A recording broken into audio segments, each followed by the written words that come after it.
we about to go live. Hit this track and do you dance like you Karen Lacey. Run it back to time, Matthew to the house, baby.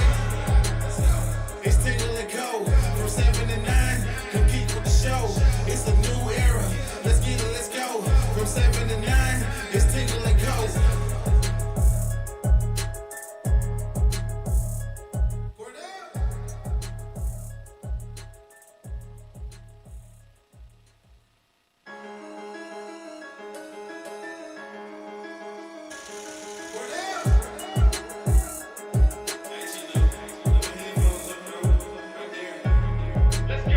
It's Tingle and Co.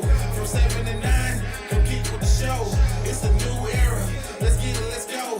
From 7 to 9. It's Tingle and Co. What up, Lloyd? What up, Lloyd? You can call me him. I'm Shay Dixon in the whip with them RPMs. Gotta pull up to the chat and shit out to them. They're trying to ball like Big Folk, then get out the gym. Monday through Friday from 7 to 9. When you see that notification, we about to go live. Hit this track and do you dance like you Karen Lacey. Run it back to time, Matthew to the house, baby. It's Tingle and Co. From 7 to 9. Come keep with the show. It's a new era. Let's get it, let's go. From 7 to 9. It's Tingle and Co.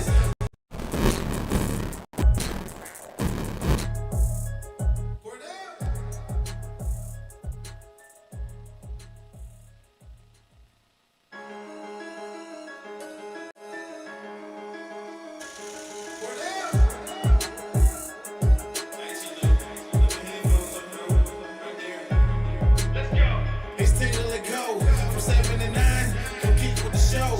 It's a new era. Let's get it, let's go. From 7 to 9. It's Tingle and Co. What up, Lloyd? What up, Lloyd? You can call me him. I'm Shay Dixon in the whip with them RPMs. Gotta pull up to the chat and shit out to them. They're trying to ball like Big Folk, then get out the gym. Monday through Friday from 7 to 9. When you see that notification, we about to go live. Hit this track and do you dance like you Karen Lacey. Run it back to time, Matthew to the house, baby. It's Tingle and Co. From 7 to 9. Come keep with the show. It's a new era. Let's get it, let's go. From 7 to 9. It's Tingle and Co.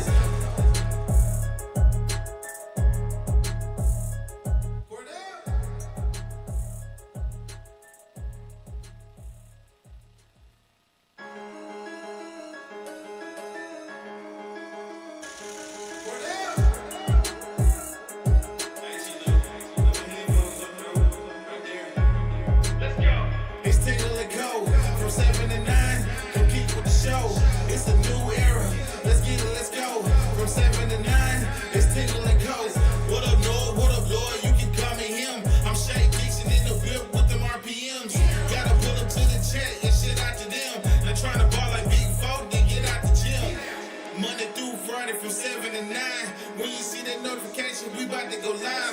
Hit this track and All right, good morning and welcome in as we are rolling through week 2 of the college football season. Flying high still after Saturday night here on this Wednesday morning. Lloyd, good morning, my friend. Good morning, sir. How are you? I don't know if you sound better or worse or the same, but I'm glad you're here. Yep. Hey, pushing through, huh? That's right. Yep. I gotta fight. Got to go 1-0 every day. Yeah, I gotta fight through adversity. But yeah, I listened to myself after what show was it? I think Monday's Monday. show. And I was like, oh gosh. Did you listen to Tuesdays? No. Well, it's worse.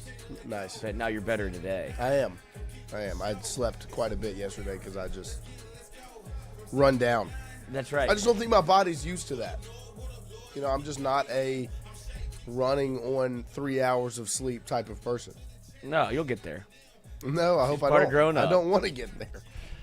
You've walked down this path with me. I feel like I skipped the years where that you're supposed to get, you're supposed to get there. Yeah, it's called like boozing through college. Yeah, I didn't do that. So So you're boozing now into Yeah, adulthood nice. while we work. Yeah. Yeah, As business owners. like a child actor. Basically. But caught up on some of my Z's yesterday and feeling a little bit better this morning. Prescription. Glad to be here. No prescription, just Prescription Z's. there you go. But Lloyd, how are you feeling? Excellent, sir. Nice. I think we both kind of did the same thing yesterday. Caught up a little sleep. but also rewatched LSU, watched a couple film breakdowns, all the content. This is the best thing about winning in week 1. Haven't been able to do it in 5 years. So to be able to go back, listen to SportsCenter, go through all the pods, listen to Todd McShay, Ryan Russillo, watched a couple of breakdowns of just the game in general, then watched the game, the condensed version, the real version. You kind of have it all one because, like I said, 5 years, earned this one. And then obviously the presser, which I was very pleasantly surprised. Yeah, no, Suck it, Dabo. I've gone back and enjoyed. What kind of grading this system game. does he have? Who's making 48s and 58s? I don't know, but you're fucking failing. If that was a 58 for Clemson, then I mean I'm fine getting graded like that because that means if I do a good decent job on the test, it might be 100. Well, yeah, it's like rocked. Who set the curve?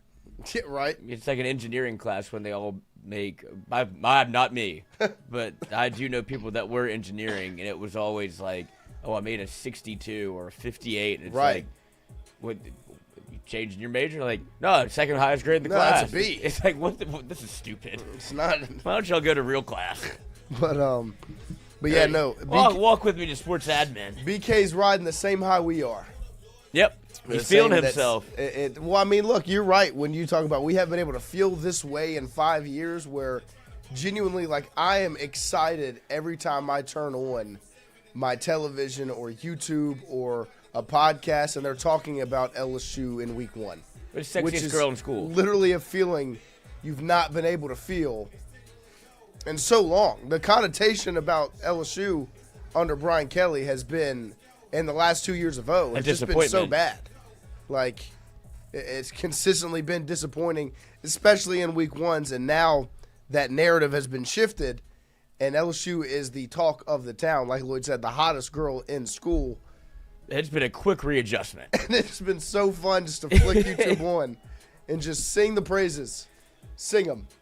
Because, like, everyone narratives are wild has right started now. to turn the page. Like, you say one thing on this page on Saturday morning, then you turn the page to Sunday morning, and you're saying the complete opposite. And nobody's been held accountable for any of this. Which, understand the job. It's not you're not going to be 100% right all of the time, but it's been like Greg McElroy, Paul Feinbaum, like. It's going to be miserable for LSU. Garrett Nussmeier's going to throw 2 picks. And Sunday, it's like, oh, I mean, I'm trying to tell y'all about LSU. He's like, no, you didn't.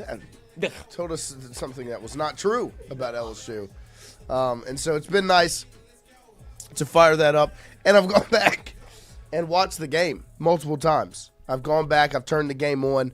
I watched it again yesterday just because you get different tidbits every time. And now it's actually fun to watch. Because he won. You know the result. And I'll tell you what, Garrett Nussmeier was in complete control of that football game. It was unbelievable. We'll get into that as the show goes on this morning. Some news came out yesterday. The AP poll dropped, and LSU comes in at number 3 in the poll. Not surprised. I think this is right about where I had LSU slotted. Maybe even a little bit higher. I think I had them around 4 because I thought that some of those other teams would stay put. But the Tigers deserved the jump that they made into the top 3. This is the highest ranking LSU has had since 2019. They made it up to number 5 back in 2022 after the Alabama win. And now they have jumped into that top 5 and are sitting at number 3 behind Ohio State and Penn State, right there in front of Georgia and Miami. Lloyd, any surprises on this list for you? Miami, maybe. What were they before? They were 6? Or they were 7? I guess there's not any real surprises. I guess you wouldn't expect Clemson to drop more because of how highly respected LSU has been. Essentially just flip spots. Yeah, that's what they did. And they did that last year with USC. It was kind of like the same deal, but Texas dropped a little bit more than I think I anticipated. Okay, yeah, that's a good point. Yeah. Okay, I mean, you lost to the number 1 team you were the number 1 team in the country. You lost to what? The number 2 team, number 3 team in the country. Yeah, you go all the way to 7. And that game, I guess, is starting to get that's what I'm talking about. The narratives and all of this stuff is pretty insane how they're covering college football. It feels like it's never been more weighted than it is now. Like there's never been more eyeballs on it somehow because of, I guess, some of the storylines. But like Arch Manning is something that everybody's talking about. Stephen A. Smith, it's like the bigwigs of sports. And you're waiting. This will change when the NFL starts tomorrow, Right. and then this will all the narratives will shift. It'll be only NFL football, and we can have our sport back in college football. We don't have to listen to these people that don't know what they're talking about. But with that said, I will say somebody that is still one of the last of the old guard was actually right. Michael Wilbon. I was impressed with that. That was a very measured take by the old man. I loved it. No, he was 1,000% right. He was like, let's just enjoy the sport, enjoy the games. Nothing's happened yet. Yeah, like it got so. It was crazy, and I understand it. Like the matchup slate, that right. aspect. Like I got that. Like you got number 1 versus number 3, number 4 versus number 9, Alabama, Florida State. Like you got those are some big matchups. Miami, Notre Dame. Like I get it. I get hyping that up, but when you go to the individual players, and like Arch Manning hadn't taken really a meaningful snap in college football, and Paul Feinbaum is tethering his career to number 16 in burnt orange. Greatest college football player I've ever seen. The most dynamic quarterback since Tim Tebow. Like, do you not? And that's all before he started a game, and then you see what Matt Patricia rolls out NFL defense in front of Arch, and he didn't know what he was looking at. And then Cade Klubnik, Garrett Nussmeier. Yeah, those were two really good quarterbacks, and Nussmeier played well. That wasn't the talk of that game. The talk of that game was the two defenses that were both quite impressive. And then the joke that Bill Belichick is. Like all of that. Skip Bayless tweeting after the first North Carolina drive, Belichick brought a national championship offense with him to North Carolina. And then they don't score again until Max Johnson throws a touchdown to Jake Johnson. Shout out, 2 claps, ready. Oh. Just thought about it. At the end of the game, in the end of the third quarter. And so I think Colin Cowherd did the same thing it's just funny how much they cover the NFL, and then when it comes to NFL to college, it doesn't happen often. So they're like, "Oh, I know about this. Like I'm going to be first to the Bill Belichick party." Right. Like, he lost by 40. Yeah, it didn't work out too well. Another in that top 25 poll, Florida State jumps to 14. Alabama drops to 21. So Florida State goes from unranked to number 14 after that win, ahead of teams like Michigan, Iowa State, Oklahoma, A&M, Ole Miss, and then obviously Alabama slides down from I think number 8 to number 21. Were you surprised with how high Florida State was slated? Yeah. Jumping from unranked, not on the top 25. To 14. To 14. I guess that's the Bama bump. And that's it. Like, part of this is, you know how I feel? I do. About preseason polls and then these polls. And I don't know how, I think it should be redone, but I think we're too far gone and we're too far into this AP poll, top 20. We've been doing it forever. It would be too big of a shift. But I saw somebody tweet that it should be more of like a dynamic ranking as opposed to you're letting your past narrative of a preseason poll, like having Alabama wherever they were, and then they lose to Florida State. Florida State is now out of the top 25 into the top 25. Yep. Alabama is now at 21. Nobody should be ranked at any point until maybe the college football playoff, whenever that committee gets together. But you have to put a number next to a name for some reason. Yep. But it TV does. ratings. It absolutely controls the narrative that you don't know anything. You haven't seen anybody play. Right. And you're just going off of last year. And, wow, with the transfer portal, like LSU is a completely different team than they were a year ago. And also, I watched Alabama play that football game. You're telling me they're the 21st best team in the country? Because the team that I watched play wasn't the 21st best team in the country. But also, by the time they play LSU, it could be totally different. Right. Which is why. They have 18 5-stars on the roster. No, they should be. They're stacked. But there also were warming up on the field with their phones in their hand, which is I crazy. saw that. That was unbelievable. Harold Perkins is so good. I know. Next up this morning, so obviously LSU comes in at number 3. And yesterday, Brian Kelly met with the media. We've got sound from it. And the first thing I want to play, it's just a little back and forth here between the two Tigers football coaches, between Dabo Swinney and Brian Kelly. As Dabo has his press conference, goes up there, he's talking about the game. I was not a good look for Dabo in the presser. He threw Klubnik under the bus a couple times, it felt like. It's like, yeah, we had TJ Moore wide open and Cade rolled out. I don't know why. It's like, gosh. I mean, I get it. Like, I agree. Shouldn't have rolled out, but. Well, Dabo doesn't do, like, I don't. And then it's like, well, Garrett Riley abandoned the run game. I'm like, Dabo, you're the head coach. Right, but he doesn't do it. He runs down the hill. Right. H-Town Creole says don't rank teams until after the 6th game. I agree. Yeah, I think you can. I don't think it can be pushed farther than that. But Dabo in the press conference, here's one of his clips from yesterday or Monday. I don't remember what day he had his. I mean, if we make the first tackle, I mean, Wade's got the guy. He's got. I mean, I don't even know how his knee didn't go down, but he, without that run, I mean, like I said, the last 58 minutes is 2.8, and that is a physical group. It is a very smart quarterback, and that is a back. So they're going to be a problem, and they got some explosive dudes, and it was a hell of a game. It was a hell of a game. Down to the last play, right out of the gate. It's like getting the final exam day 1 of class. They made a 65, we made a 58. Neither one of us were great. So Dabo compares the game 1 matchup with LSU to a final exam on the first day, which, not a bad comparison. I mean, you're playing against a really good team. It's potentially playoff matchup. Right, on day 1. Right. So I agree with the analogy. Now, his grading system, the one we were talking about earlier, could use a little work. Mm-hmm. I understand, like, if you're just looking at the score on paper, yeah, it could look like it was a tightly contested. It was 17-10, a one-score game, and LSU didn't really dominate Clemson because they only won by 1 touchdown.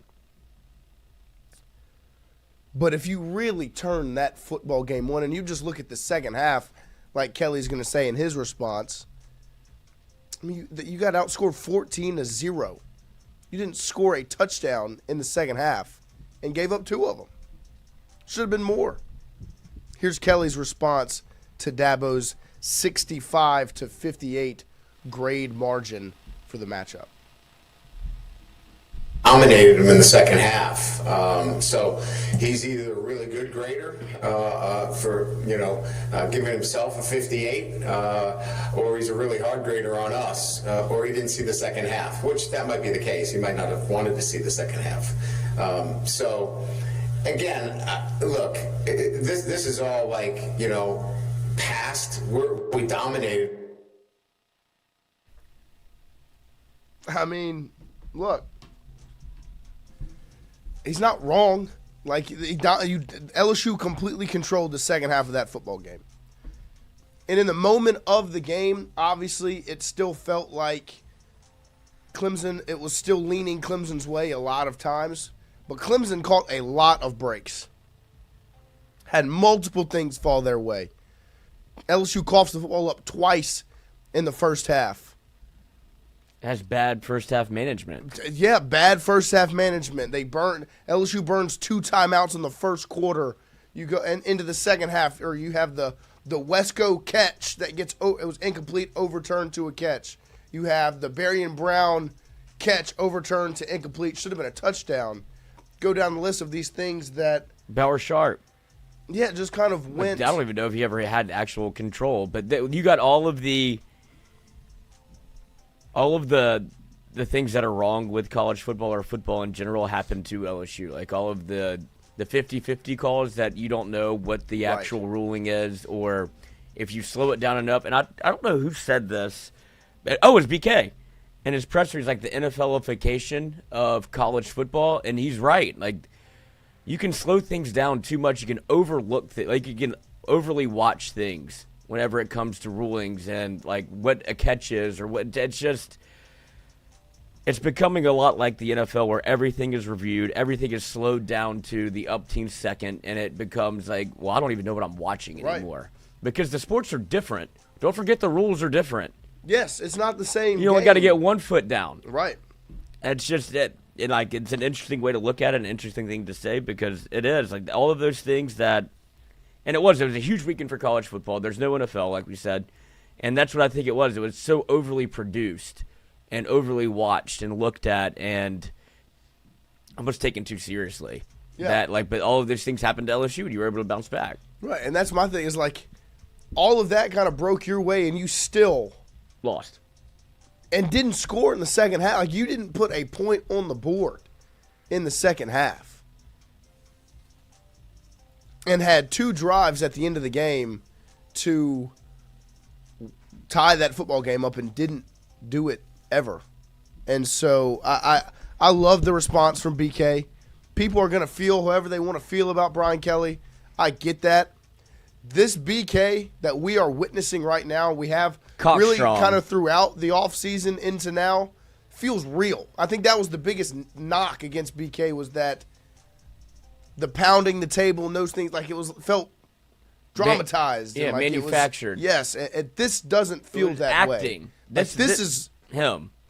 and he's confident, and you know why? Because he's got a hell of a good football team. Like, you want to know why BK's got this confidence, and if you whatever you want to call it about him. Did you see the football team he put out on the field Saturday night? He had a defense that looked like they could have been the best in the country, absolutely put Cade Klubnik in a chokehold. His quarterback was in complete control of the football game. And to me, for the first time in these game ones for BK, LSU outcoached their opponent all the way around. Blake Baker outcoached Allen for Clemson. Joe Sloan out-schemed and out-coached Garrett Riley. For the first time, not only did he have the talent on the field and the guys to make the plays, him and his coaching staff out-coached the guys across the field. Last season against USC, it felt like in the second half, LSU was playing not to lose and got out-coached. Go back to Florida State. Out-coached. Especially the first Florida State game, it didn't seem like BK had that team prepared. And now in the year of our Lord 2025, Brian Kelly had his players, had his coaches, had the program ready for that. And you saw it in prime time Saturday night. And that's why he has this confidence, and I love it. He 1,000% needed to respond back to Dabo's score, the 65-58. Like, are you kidding me? LSU controlled that second half of that football game. I turned it on last night to watch it without the fan cap on. And Clemson had opportunities, and LSU consistently took those away from them. And Brian Kelly and his coaching staff outcoached Dabo Swinney and his all the way around. And you were rewarded with that. Your conference coordinators of the week for the Southeastern Conference, it is one LSU defensive coordinator, Blake Baker, and rightfully so. Absolutely dominated Garrett Riley and Cade Klubnik. Like, you want to talk about playing right, like making the right moves to make them do what, like, it felt like Blake Baker was calling the Clemson offense. Yeah. Like, was forcing Klubnik. He was like, I know Klubnik's going to roll right. I'm going to make that happen consistently. And then I have Perk right there. It's not like, it felt like Blake Baker was in control of the Clemson offense when you turned that game on.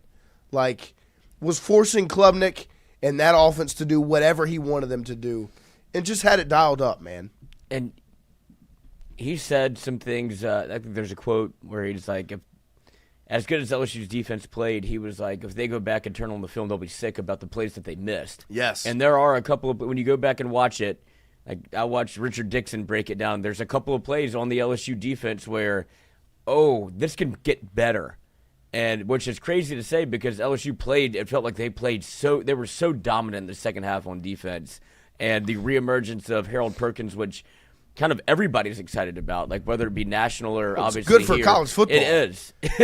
And it's just like, oh, I'm so happy to see him being back and being right. And that fourth and 2, 4th and 4, the last play of the game. 4th and 4, 4th and 5, I think. It's insane. No, I mean, it was like Blake Baker. What he drew up. I think LSU called a timeout, got into the defense they wanted to be in, and drew it up, and the guys executed it to perfection. Bernard Gooden burst through the left side of the offensive line to get pressure on Klubnik.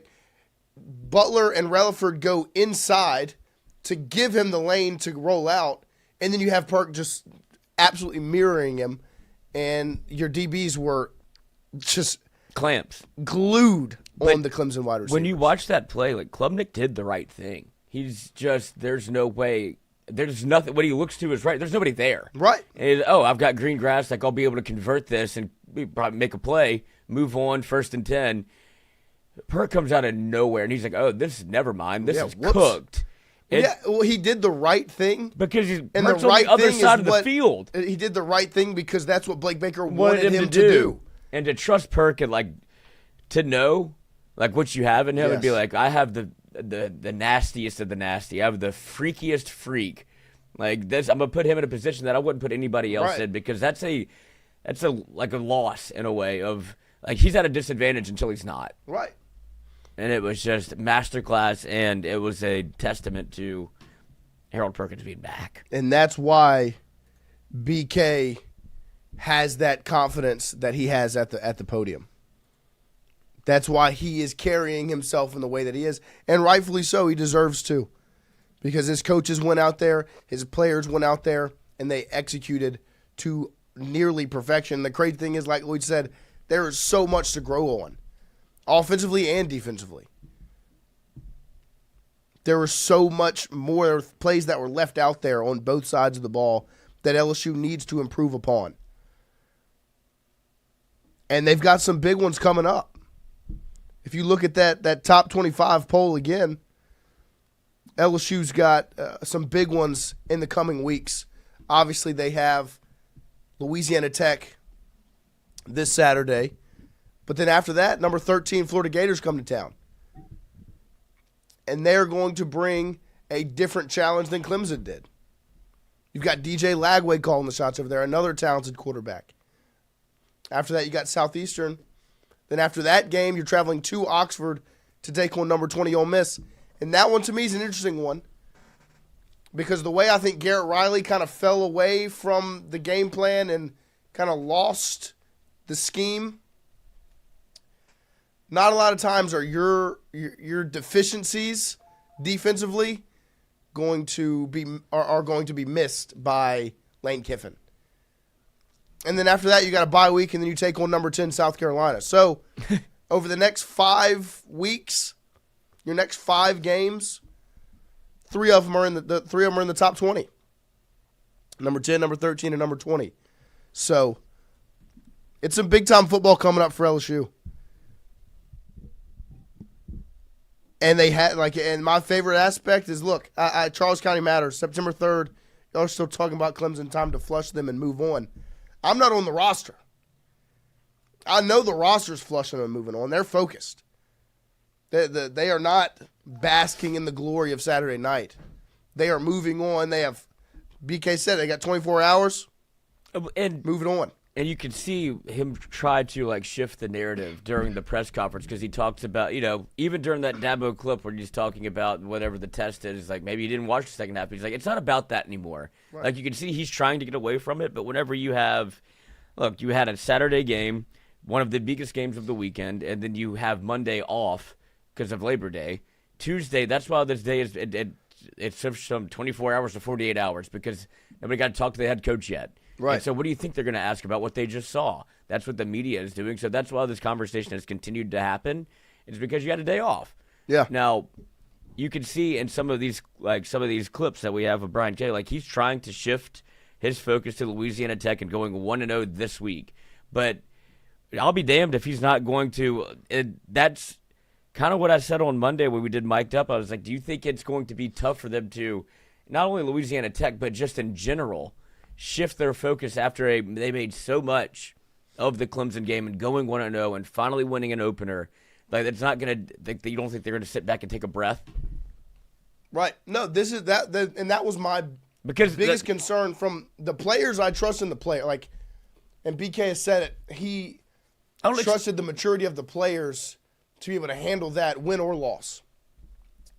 My biggest fear is the way I was just talking about the coaching staff and how they out-coached Clemson. They had the schemes on both sides dialed up. Are you going to be able to do that every single week when you don't have an entire offseason to gear your team to a game?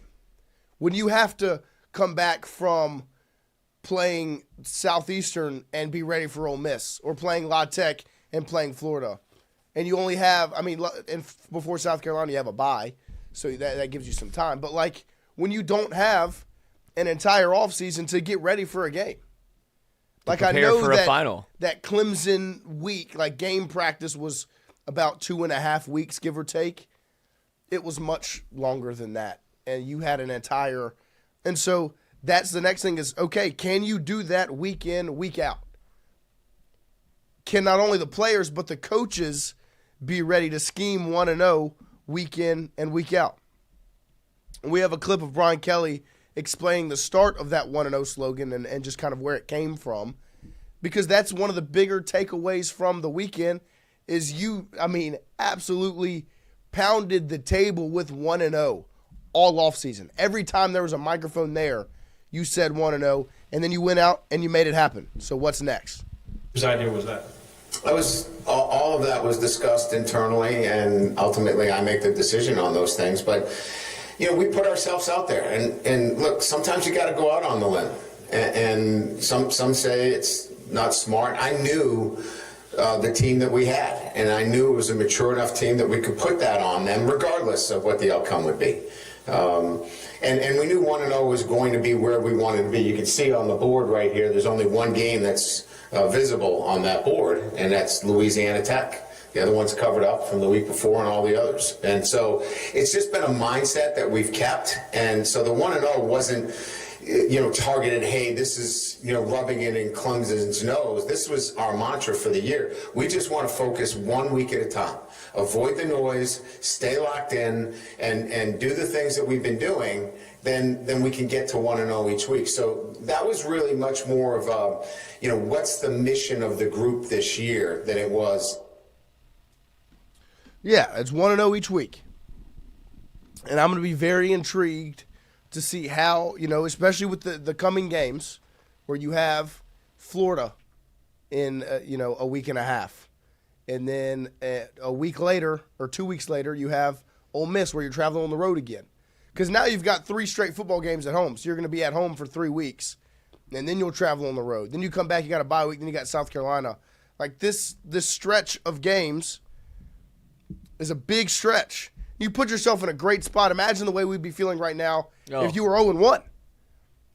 But you've put yourself in a great spot, and now it's the part of, okay, you've got to go 1-0 each week. You have to have the same level of focus and preparation for Louisiana Tech that you had for Clemson. I know that's going to be nearly impossible because this isn't number 4 versus number 9. This is LSU versus La Tech. It's not going to be able to be the same exact preparation. But one thing I'm very intrigued to see is what the offense looks like, because I felt like the offense was very tailored to beat Clemson, to cover up your deficiencies versus their proficiencies. And with that, I'm excited to see what it's going to look like this Saturday and how much a guy like Trey Green continues to be used. Because that, to me, watching the game again yesterday, it's unstoppable, man. Like, I really look at it, I'm like, other than just putting 2 guys on him and putting yourself uneven somewhere else, how are you going to stop number 14? And BK raved about Trey in the press conference yesterday. We have that clip as well, where he talks about his big 6'7" tight end and the way they use him, the way they had him dialed up, and what he means to this program. Calls, so forth. Yeah. First of all, he's a terrific kid. I don't know if you saw it, but he waited for everybody to get into the locker room. He was the one guy that stood out there and just, he's just, you get generational talents, right, throughout your career, but you don't get generational talents in kids that you love like that. He's so into his teammates and what they do and how they do it. He's selfless, and he's still learning. What I love is his willingness to stick his nose in there and get dirty in the run game. And he did a really good job there. The second thing is he's still working on his technique. So his technical ability is not just going to be run down the field and jump up and get the ball. That's not Trey'Dez Green's final piece of what he looks like. There's many more intricacies in running option routes and comebacks and things of that nature that we are excited to continue to work with him and grow. So we're just scratching the surface, and that's a great thing. Yeah, I mean, I'm excited to see the development of Trey'Dez, this monster of a man. Outside of just the like BK said, the run straight, jump up, and catch it. Because that's all that, that was kind of the Trey'Dez game plan on Saturday. Was, hey, you're one-on-one with a 5'11 DB. I'm just going to throw it up and go get it. And that should be you. Like, we've talked about it all offseason. I'd be more Do it. I'm more than fine if that's the final version of what Trey'Dez Green is. But it's good to hear that it feels like he's kind of coming into his own with football. Yes. Like, he wasn't a football player, really. And now he's starting to he's caught on very quickly, and now I think he's kind of like falling in love with it. Yes, and I thought there were multiple plays outside of just the jump balls. If you go back and you look at one of the Barryon Brown catches, I think it was a short catch because he had to run for the first down. I believe it was on a third down. Barryon catches it, and Trey'Dez literally sets a screen, like a pick and roll. Yeah. Like set the screen, DB hits his chest, Barryon goes right around him for the first down. So seeing him grow in all these realms and the fact that he's just a legitimate mismatch every time he's on the field and teams are going to have to continue to account for him, I'm excited to see kind of how they use him against La Tech and if it looks different. If it's not just jump up and catch it. Because against Baylor in the bowl game, Trey'Dez was used everywhere. These little swing routes, the flats, the drags, there were all these different ways they used him instead of just a jump ball threat, which obviously he is. But how do they use him against La Tech on Saturday? Well, it's just an opportunity for him to continue to get better. Yes. And that's what you can see the plan, right? Like, even we've talked about it before the year started, where they're going to be able to run 12 personnel, 13 personnel. And you saw some of that with how much Bauer Sharp played and how much he was targeted. But Trey'Dez was also out there. He wasn't a one-trick pony where line him up on the outside and go jump ball and then take him out. They're trying to develop him as a tight end and utilize what his natural skill set is. Right. So that's what I hate to say it this way, but that's kind of what a Tech game is for, is to continue to get better, because this isn't the final iteration of what LSU football can be. As impressive as Week 1 was. And did you win? Yes. Did you win in a dominant fashion?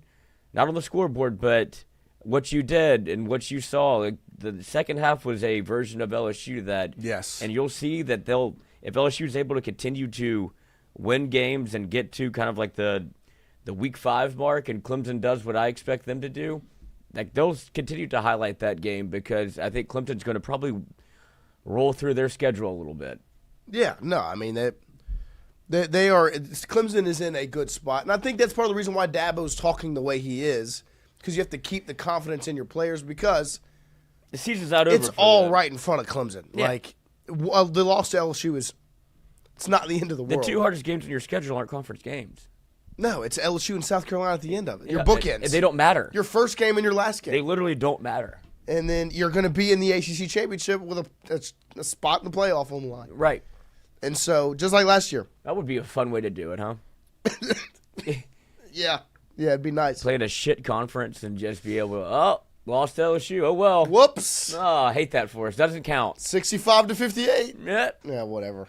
One of the players that should have impressed everyone in the country on Saturday was Aaron Anderson. He just looked a step faster than everyone else on the field. And BK talked about Aaron Anderson and his ability and what he brought to the table Saturday night against Clemson? Form the way he does. He's an electric playmaker. And, you know, Aaron would tell you that there's more there. And he's growing as a young man and making good choices and doing the right thing, taking care of his body. And now the next thing is consistency in his practicing, because the carryover is when the lights go on, he's a different dude. So I just like his maturity and the growth that he is showing each and every week when he comes into the building. And, you know, that's why he's going to have continued success here and down the road. And obviously, he was a large part of the game plan against Clemson. Those little quick hitters to your smaller, faster wide receivers, the delayed like screen to Aaron Anderson, which they ran like 4 times, and I loved. Because just get the ball. It was like the game plan was get the ball in 1-0-6's hands and see what happens. 8-29. Get it in their hands and see how you can make it happen. I'm very interested to see how much it differs against La Tech. Like, genuinely.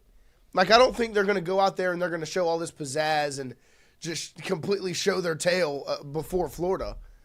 But do you see Nick Anderson in the mix more?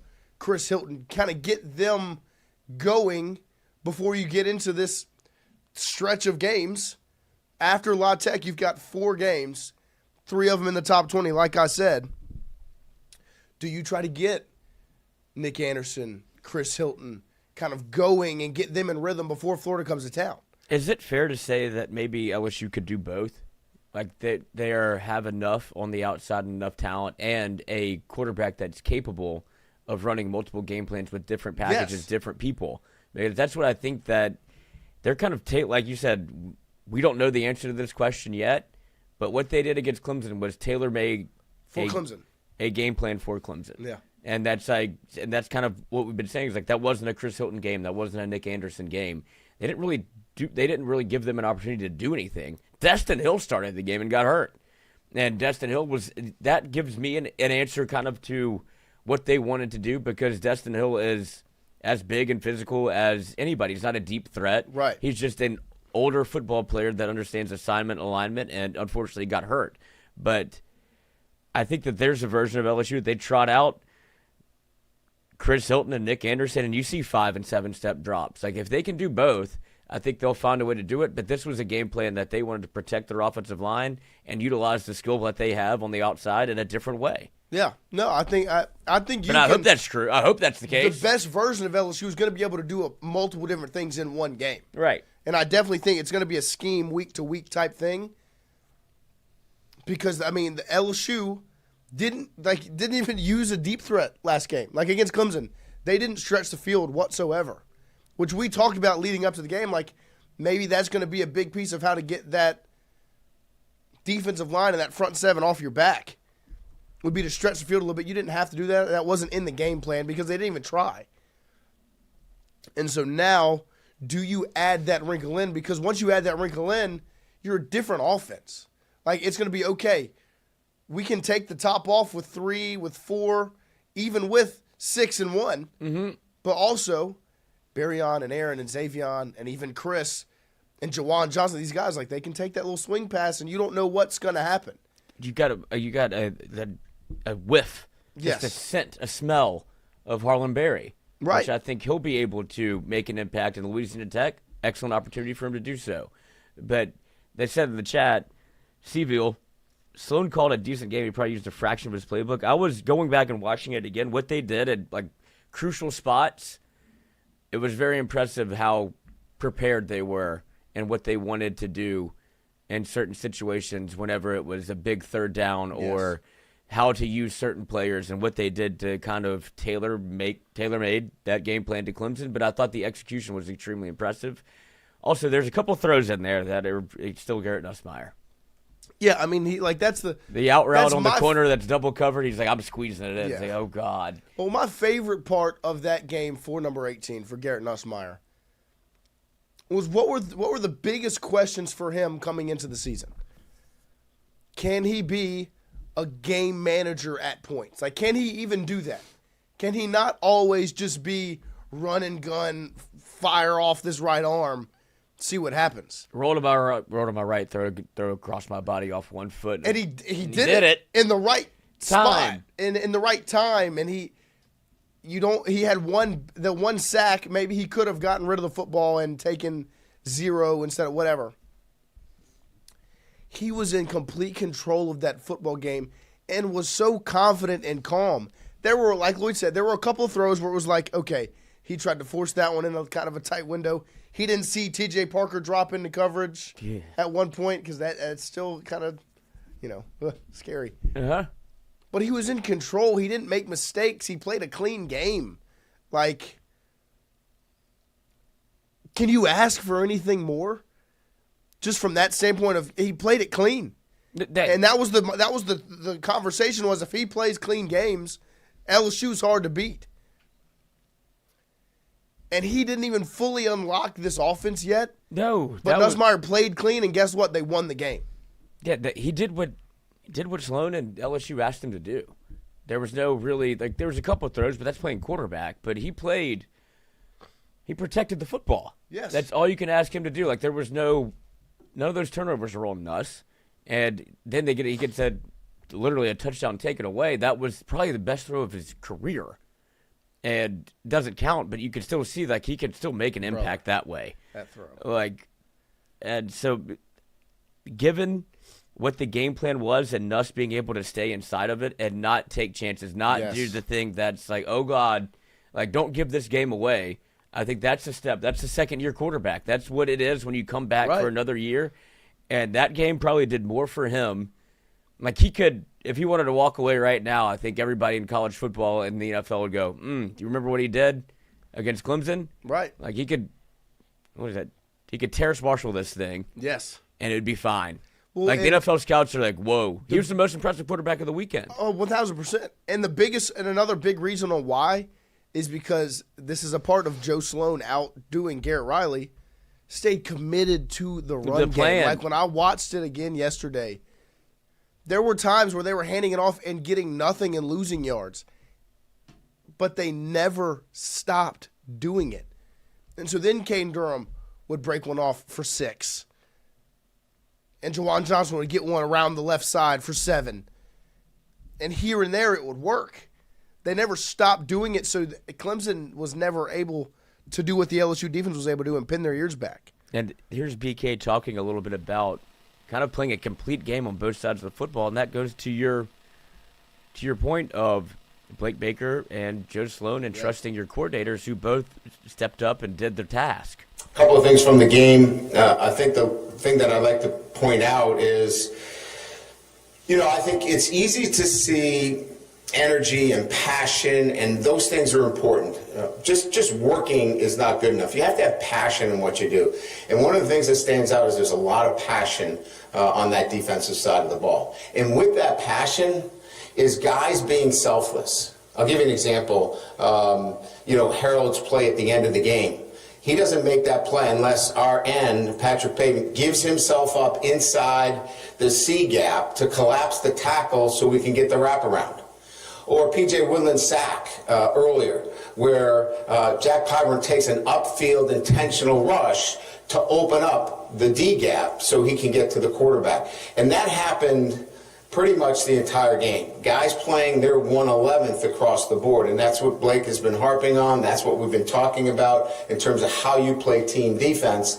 You first have to have a passion, because you got to run, hit, you got to get excited, but then you got to do your job, not somebody else's job. And we had a lot of that going on at times, and we'll continue to build on that. From an offensive standpoint, what I thought really stood out, and you guys are not going to like this, but the receivers have been talked about so much about their playmaking ability, and they certainly have it, and they have it in loads, but they block their tails off.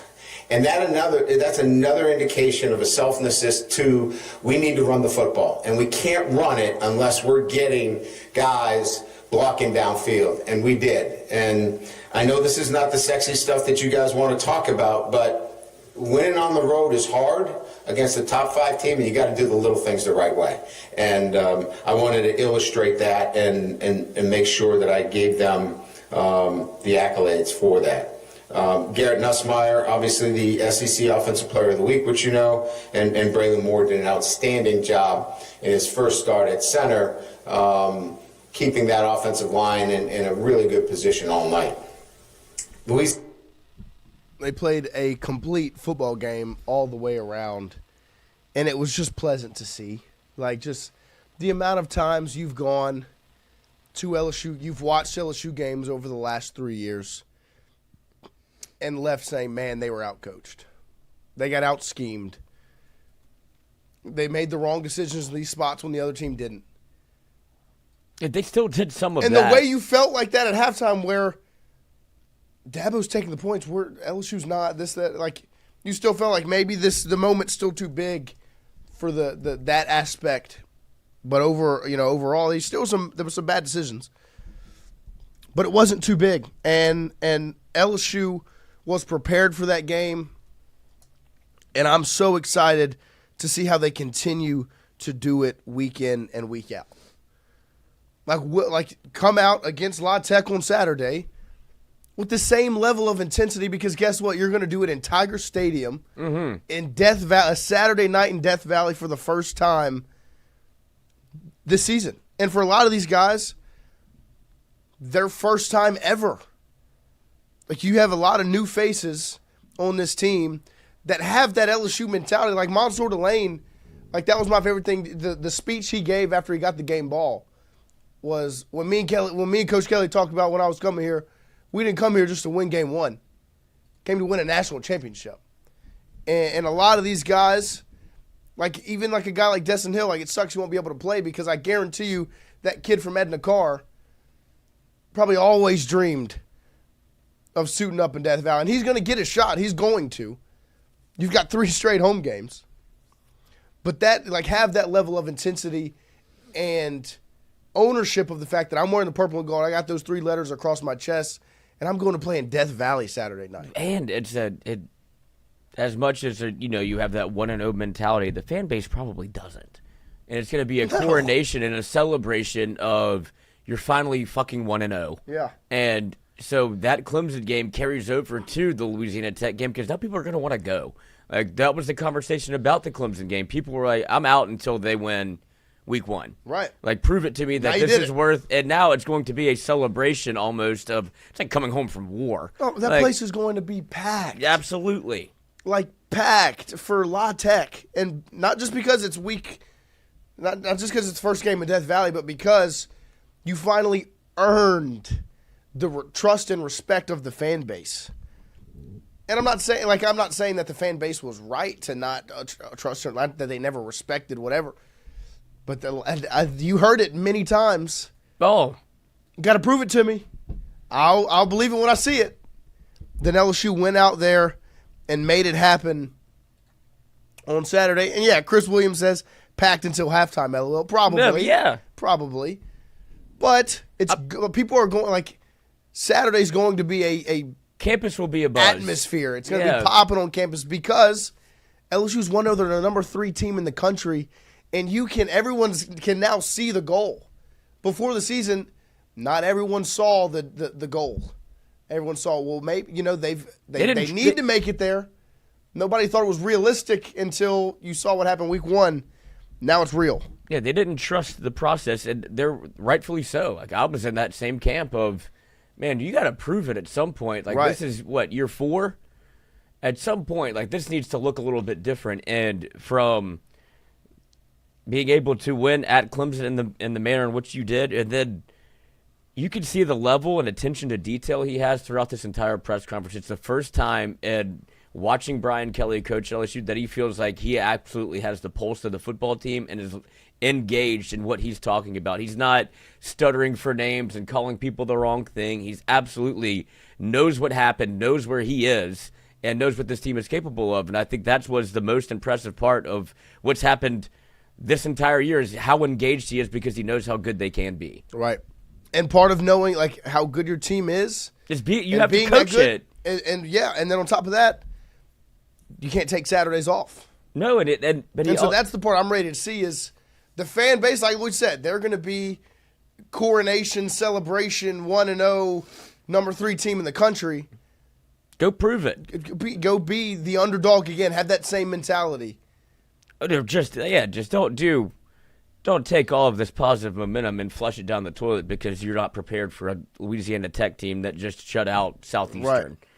And go do your deal. Make sure you get your job done. And you can win ugly, right, but win. Maybe it could be 24-10, and people be like, "Oh, I don't know how good this LSU football team is." It'll go. That's just a long season. This is what football does. But for now, if they go in and have that, if they go win 42-10, you'll start to see some more of okay, this is real. And I'm excited to see the leadership that those transfer players and the guys that the impact they'll have, where it's this is my first chance to play in Death Valley. Yeah, I'm not going to let this fall at the wayside. And I think that's the same thing for whether it be a transfer or somebody from Louisiana, you mentioned, Destin Hill is a transfer and from Louisiana. But yeah, and BK talked about the impact of the transfer players, and I think that's real because they came here for a reason. Yes. And it wasn't just money, as you saw Saturday. Median impact. Yeah, we're happy for those guys. There's no question. But Mansour, I thought, was very articulate in his post-game talk, and his interception was because we were doing the right things up front, and he got that. And I think that's the point I wanted to make.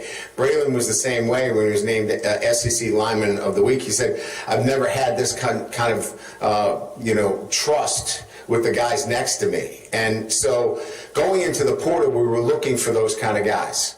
That wanted to be here for a championship, that weren't in it for the individual accolades. And I'm great. To me, I think our guys want to be the reason that we're having success, but know that they're not the only reason that we're having success, right? So I think that those are the kind of guys that we got, and we're seeing that come to fruition. Now, we're going to have to handle adversity during the year. We're going to have to handle injuries during the year. There's other things that will come in front of us, but for the first entry into this, it was a good weekend for.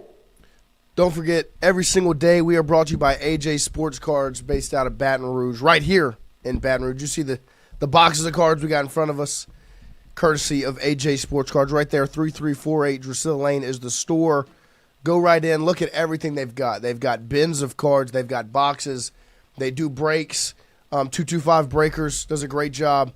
They've got everything you can need. So if you are a card connoisseur and you want to start ripping some packs or you want to get into it, AJ Sports Cards is the perfect place to start here in Baton Rouge. At AJ Sports Cards 225BR on Instagram and AJ Sports Cards on Facebook.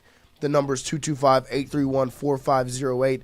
If you have any questions, our friends from AJ Sports Cards do such a great job, and they take very good care of us. So make sure, if you love Tingle & Co., you take very good care of them. We will take a quick break, be back with Jacques Doucet from WAFB 9 right after this, talk a little bit of LSU football after a quick break. When it comes to your home, the roof over your head matters. At CAS Roofing, we don't just install shingles, we build peace of mind. With years of experience and a commitment to craftsmanship, our team shows up on time, gets the job done right, and treats every project like it's our own home. Whether it's repair, a replacement, or storm damage that caught you off guard, CAS Roofing is ready. We're local, we're dependable, and we stand behind every nail, every shingle, and every promise we make. Because at the end of the day, it's not just about roofing, it's about protecting what matters most. CAS Roofing, built on trust, backed by quality. Wardo's was created in honor of Alan Ward Granning III, fondly known by family and friends as Wardo. In 2019, the oldest brother of the tribe passed away unexpectedly. His remaining siblings and loved ones wanted to honor his memory in a special way. In 2022, Ward's family decided to combine the need for a sandwich shop in downtown Natchez with a desire to pay tribute to Ward's love of good friends, good times, and great food. Through blood, sweat, tears, and countless hours of hard work, Wardo's was born.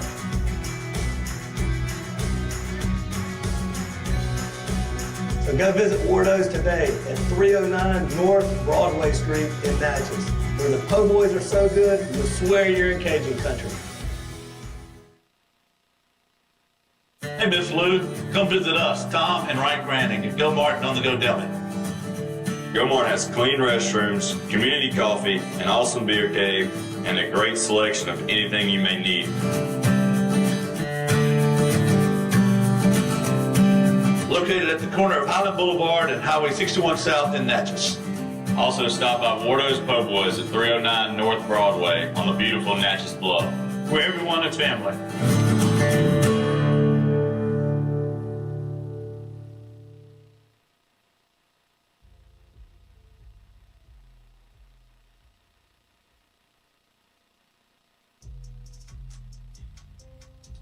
All right, you saw that beautiful commercial there for Go Mart and Wardo's out there in Natchez. Shout out to our guy, Tom Granding, Tommy G. All he wanted in return for sending us to Clemson, South Carolina was a W, and LSU made that happen for him. I told him I'd do everything I could to bring a win home. And I think if you hear my voice, I did everything I could. He got sick. But while we were in Clemson, saw one of our friends in line for the media entrance, our guy JD, the best in the business, Jacques Doucet from WFB9, the sports director over there, and he joins us this morning to talk some LSU football. JD, good morning. Good morning, Noah. It was a great experience in Clemson. I don't want to complain about anything, first world problems, but certainly the media line, those people seem to be a bit overwhelmed. I don't know why we had one booth going for all of those media, but that seemed to be the case.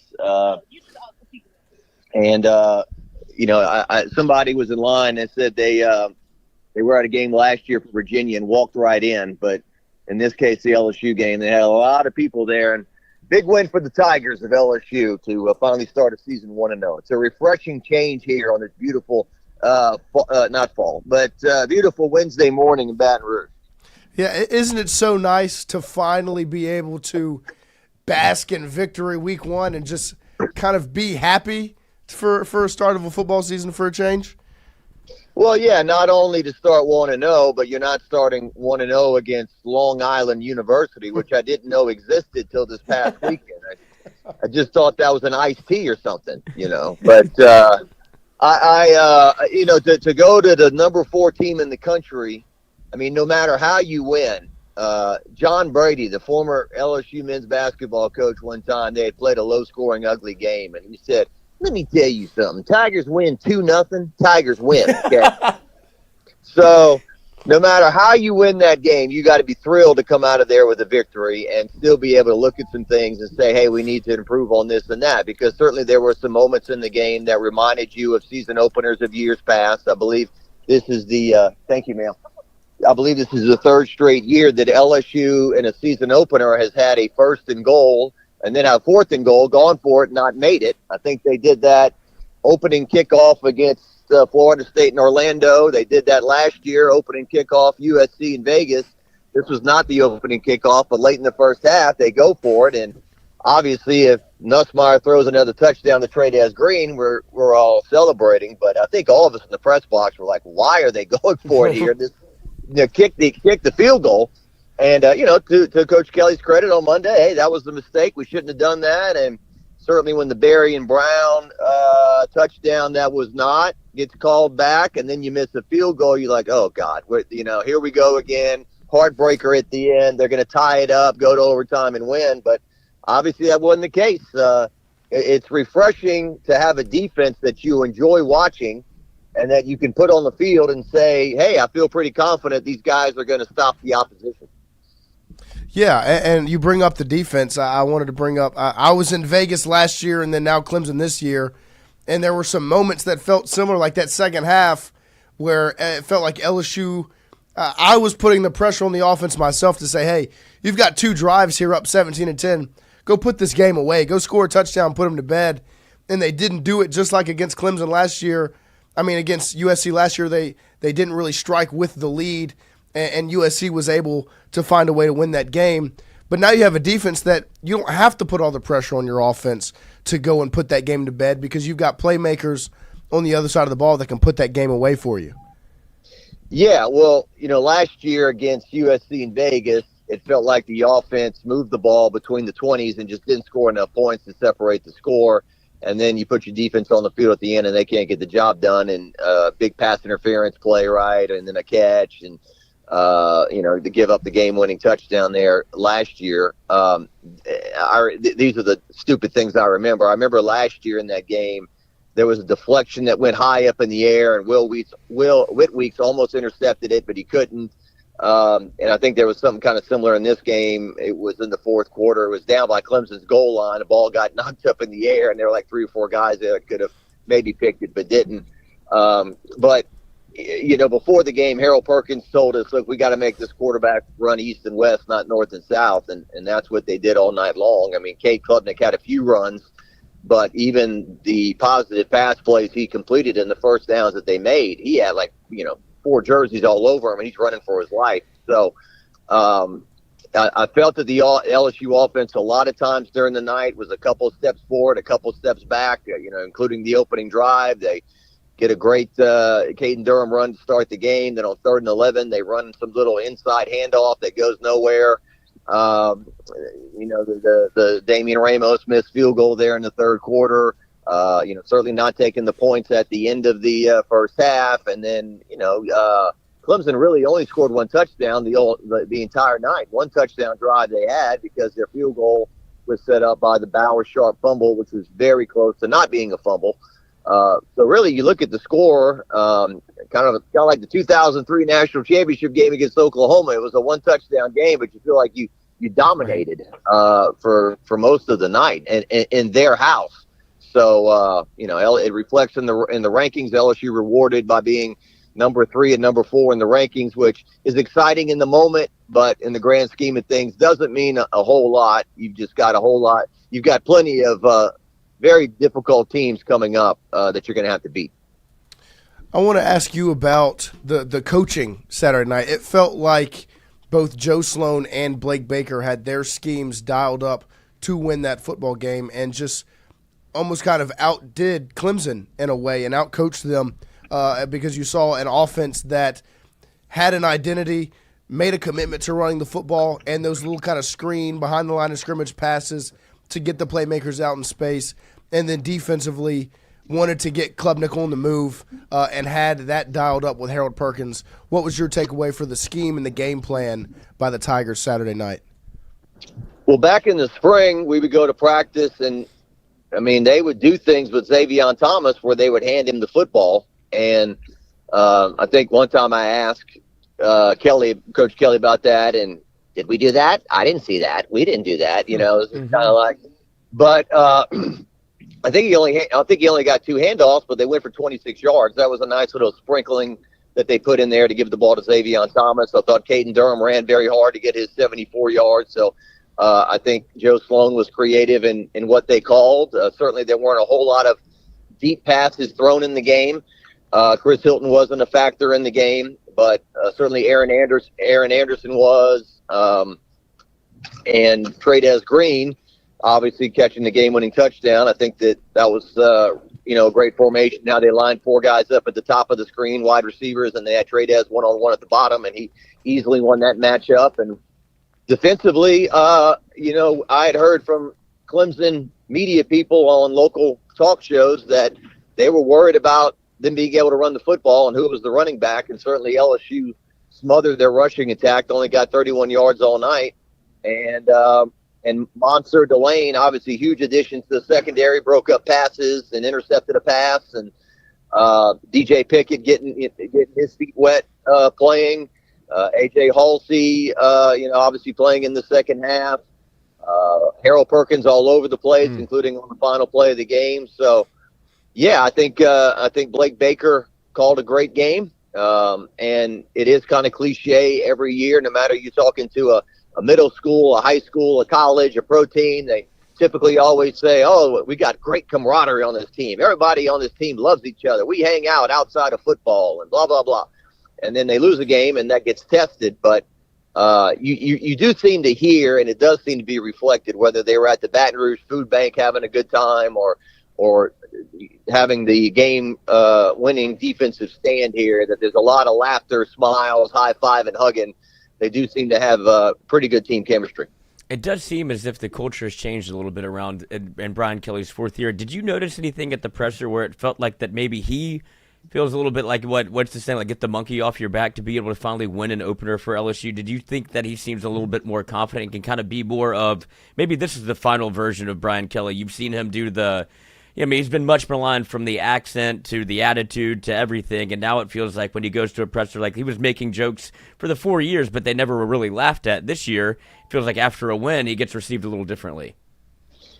Yeah, absolutely. I mean, certainly on Monday, he was carrying a big stick, so to speak. Yeah. He gets asked about, the grading scale by Dabo Swinney, and says that I felt like we dominated in the second half. Perhaps he's grading himself too highly and us too low. Maybe he didn't watch the second half. Maybe he didn't want to watch the second half. That was, I was like, whoa, zingers here from Coach Kelly on a Monday. And certainly I think I agree with I think it was in his opening remarks. He says, the narratives were our fan base was eroding. Our head coach was on the hot seat. We couldn't run the ball. We couldn't stop the ball.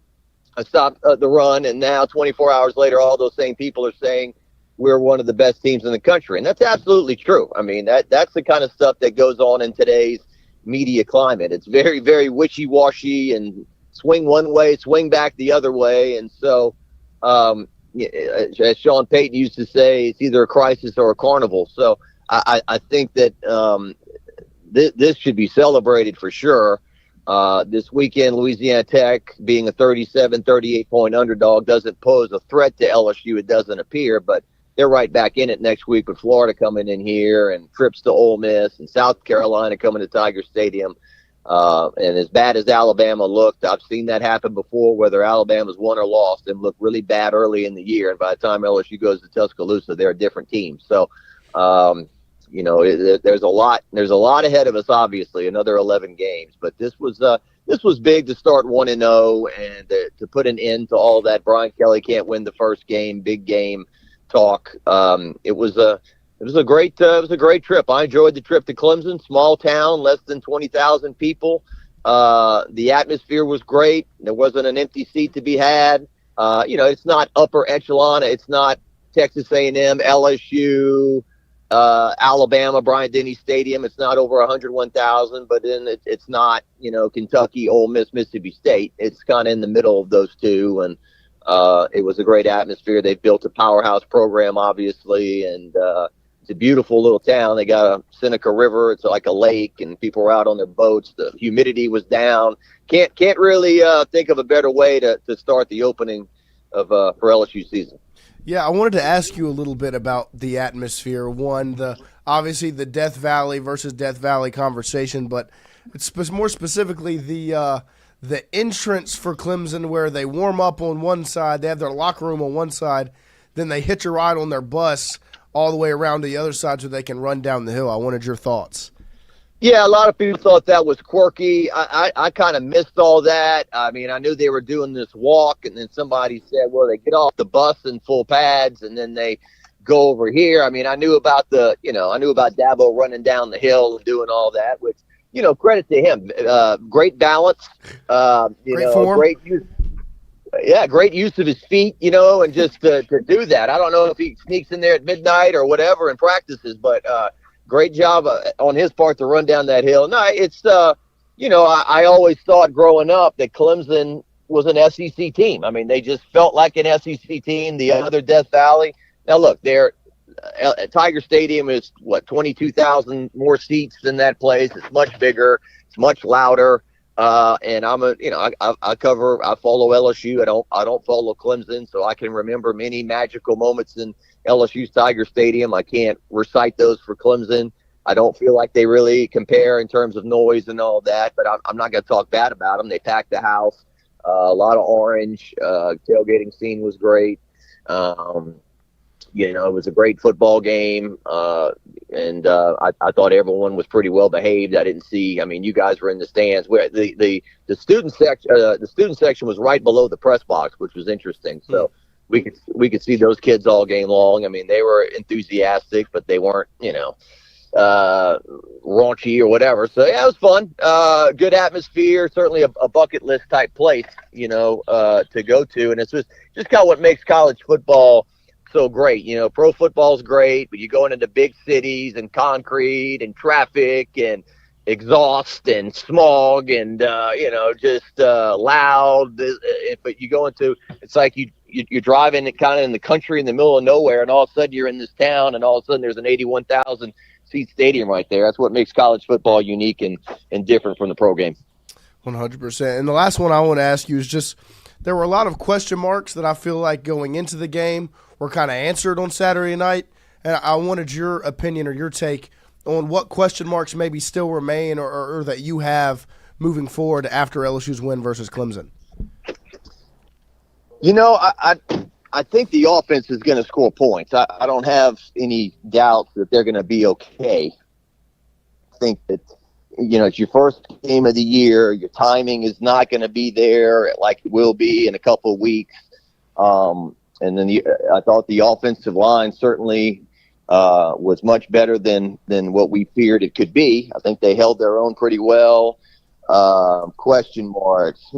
I guess Clemson did not have a powerful running attack, so I guess I'd like to see that defensive line continue to do well against the team that's got a better running game in it. I just want to see, can this defense continue to play at the level it just played at, because certainly it was very refreshing to stuff the run, get after the quarterback, intercept the pass, put your defense on the field to win the game at the end of the game and feel confident they can do that. I'm just curious if that can continue for LSU. And I guess one thing that we didn't see was a kick return. Like to see, that every ball got kicked in the end zone. So like to see what they can do there. And then, was there a punt return? I'm trying to think if anybody really ran back a punt. I think they were all fair caught. I think Xavier ran one back at the end, but nothing yeah. crazy.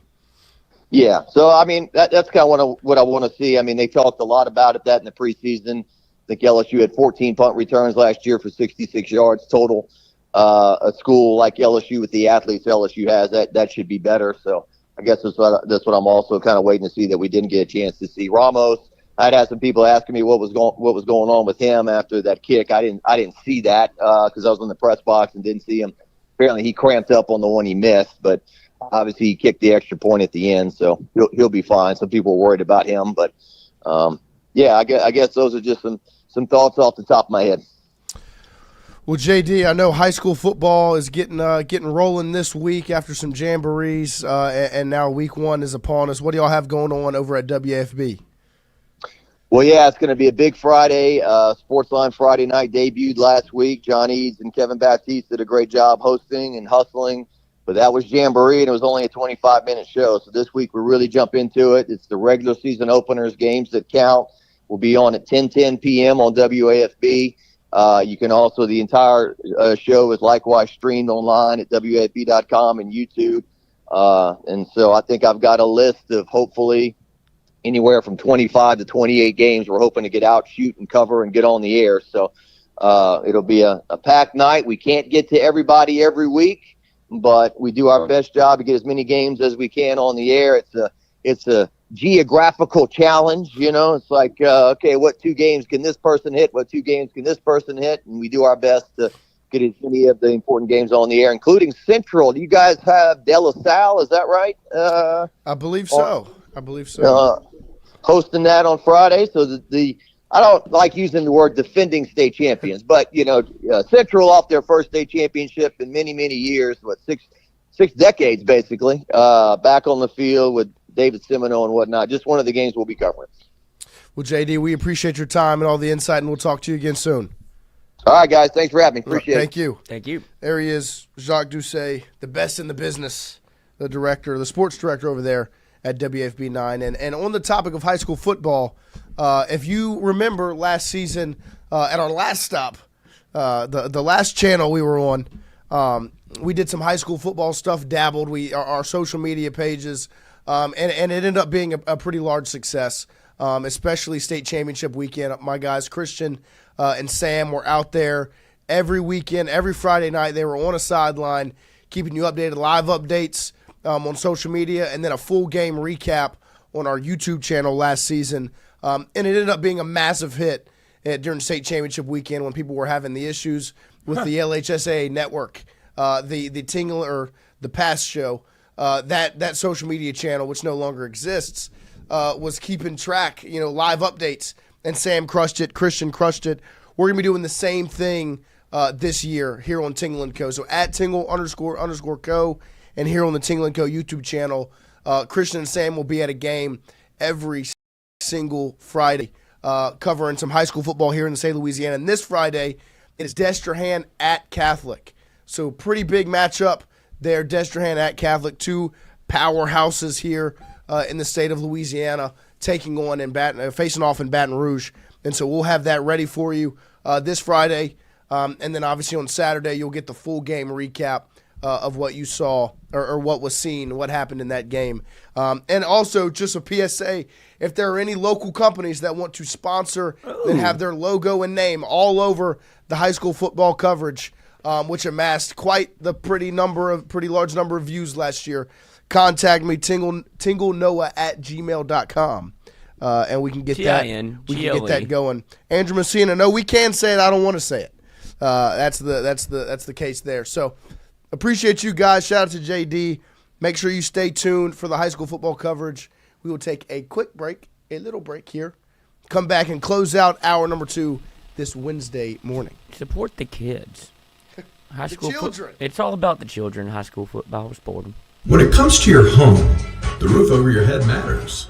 At CAS Roofing, we don't just install shingles, we build peace of mind. With years of experience and a commitment to craftsmanship, our team shows up on time, gets the job done right, and treats every project like it's our own home. Whether it's repair, a replacement, or storm damage that caught you off guard, CAS Roofing is ready. We're local, we're dependable, and we stand behind every nail, every shingle, and every promise we make. Because at the end of the day, it's not just about roofing, it's about protecting what matters most. CAS Roofing, built on trust, backed by quality. Hey, Miss Lou, come visit us, Tom and Wright Granding at Go Martin on the Go Deli. Go Martin has clean restrooms, community coffee, an awesome beer cave, and a great selection of anything you may need.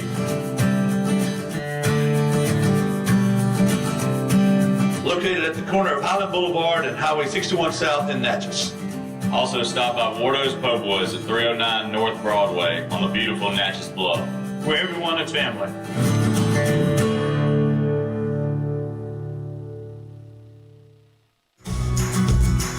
Wardo's was created in honor of Alan Ward Granning III, fondly known by family and friends as Wardo. In 2019, the oldest brother of the tribe passed away unexpectedly. His remaining siblings and loved ones wanted to honor his memory in a special way.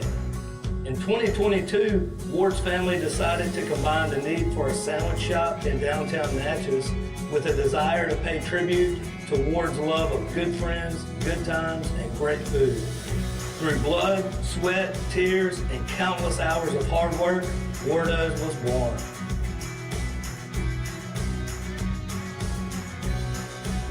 So go visit Wardo's today at 309 North Broadway Street in Natchez, where the po' boys are so good, you'll swear you're in Cajun country.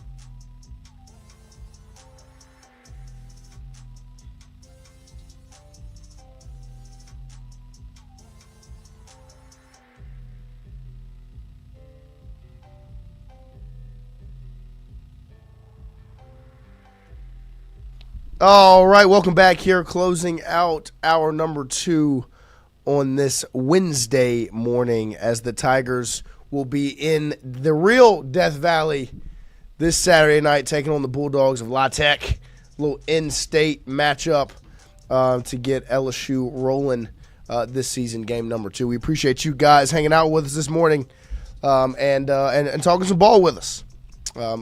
Like we said, LSU will face off this weekend as they are number 3. And some other pretty big matchups, one to keep your eye on. LSU versus Florida, week 3. Lloyd, do you know who Florida faces off with this Saturday? They do week face 2. one, what is it, Berrien Brown? Berrien Brown plays for LSU. What's his name? Byron Brown. Byron Brown, I believe. He is a stud. And if you listen to Mic'd Up, that was one of the picks on the parlay by yours truly because everybody wanted to pick Boise State. Now, Boise State might be in a little bit of trouble. I don't know if they were assumed to be, right, the automatic G5 bid, and now it's good to see that they might have a little bit of, I guess, I don't know, like a little reality check. Back down to earth? Yeah, no, Ashton Genty seems to be a big deal, but Brown was it UCF or USF? USF, Byron Brown. Byron Brown is an absolute playmaker. Is a monster. Lagway, well, Florida won, and people are excited to talk because I think they're seeing this. They want to hop on the train while it's going up. I mean, Lagway didn't put up the best numbers in the world. Yeah, no, I'm interested to see what this Saturday looks like. I would not if I was Florida or if I'm LSU. USF is one of those teams that's like, should we have scheduled this? I think I'm okay. Obviously, Florida had was that the Long Island game? Long Island, yeah. Lagway went 15 for 18, 120, and 3 touchdowns, and then 3 carries for 3 yards was the evening out after some sacks, I would assume. But yeah, not the craziest numbers. Got those 3 touchdowns. Efficient. Didn't play top tier competition, obviously.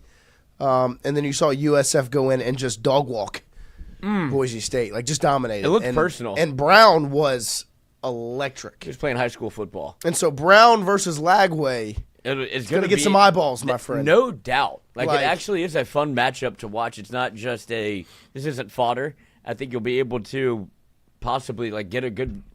I don't think the Long Island game gave Florida a real feeling of what they are. Or much tape to scout. So now, and this isn't just hey, watch the team LSU's about to play. No, this is if you like college football. Right. Lagway versus Brown. This is going to be good football. And it's going to be a big matchup for a team that comes to Death Valley the next weekend. So to keep an eye on that, I think Michigan, Oklahoma is also on the slate. That will be where game day goes, I believe. Yes. So that's another big-time matchup. See what Bryce Underwood can do versus the SEC. Got Baylor and SMU. How about that? Grambling State versus Ohio State. Come on. Grambling State making the trip. How about that? What else? Ole Miss, Kentucky. Obviously, Kentucky beat Ole Miss last year. What else do you have? Oklahoma State and Oregon. There you go. And then ULM versus Alabama. Take it to do it again. See if the old Warhawks could pull off the upset make a for little the noise. Second time. Make a little noise there in T-Town. That was one of the wildest situations. Crazy. When Nick Saban was at year 1. Yeah, I think. When he lost, it was just there's no way. Alabama wasn't what they are, what they were, but it might be that version now. I'm not sure, but ULM Warhawks brought it to them. Oh yeah, no, took it to them. So don't think that up in Monroe they're not talking about it. Right. So they've done it before. Intriguing games. They're down. Some intriguing games on the slate this weekend. A lot of eyes are going to be on that Michigan-Oklahoma game. But I'm telling you, 3:15, USF at Florida. Might get a little entertaining there between Brown and Lagway. So I'm going to be intrigued to watch the slate this weekend. Obviously, LSU is going to be in Tiger Stadium in the real Death Valley on Saturday. What do you expect to see maybe against Louisiana Tech that you didn't see? Obviously, the way that they prepared was to win a football game, not to work on things. What do you think that LSU does maybe differently that you saw? Because I think the only quote-unquote mistakes were maybe the ones that were within the margins, all the things that we said that you needed to do to win, they kind of fumbled some of those opportunities where you turned the ball over, where you didn't make the right decisions as a head coach going into the half. Those type of things. I don't think that is what's going to be addressed, right? But what would you like to see versus the Louisiana Tech team that, I don't know, I mean, they obviously won. You don't know how strong they are. They're not Clemson. Right. No, I'm going to be intrigued to see how the scheme differs. Like, how just tailor-made was it for Clemson, that offense, or how similar will it maybe look? I'm excited to see some of these younger guys. Like, I'm excited to watch maybe Harlan Berry get extended more in a football game. Really excited to see how they use Trey Dez. Like, I know I brought it up a little bit earlier, but I really think they're going to give him the opportunity to do more than a jump ball this game. Yeah. And then stretch the field more than anything, really. Yeah. Like, did you do it? Did it not happen against Clemson because it wasn't in the game plan, or did it not happen because you can't block it? Because you can't do it. So like how – and I don't know if LA Tech will be a real test case for that, because hopefully your offensive line can protect Hand Nuss up, versus didn't La watch Tech. the Tech game, so I don't know. No, I signed as a Christian. Go watch Tech versus Southeastern. That's what he's doing right now. Yeah, it should be. But I want to see if they stretch the field, if they do add that wrinkle in this week, because I would like to see that work before September 13th. Absolutely. Before Florida's in Death Valley. With Nussmeier being on a quote-unquote pitch count going into the Clemson game, how much if LSU takes care of business, how long do you expect to see him in the football game? Same thing, and yeah, sure. I mean, not long. I think, and this is the case, is they are very much comfortable in what they have. They know what they have. And I think last Saturday cemented it even more that they know what they have and they don't need to overextend guys. And I don't think he needs to play more than a half of football. Like, I think the second half, now, things have to go right, obviously. If things are going terribly wrong and you have to try. If you're not taking care of business, win. But if LSU goes out and take care of business, he should play one half of football, and that should be it. And that's something you didn't see happen a lot last year. No. There weren't a lot of games that needed Nussmeier came out of. Nichols, he had to play until almost the end of that game. South Alabama had to play almost to the end of that game. UCLA had to play the entire game. So I would love to see LSU go in, take care of business, Nuss play a half of football, get Van Buren a quarter, get Hurley a quarter, or give or take. Get Jawan.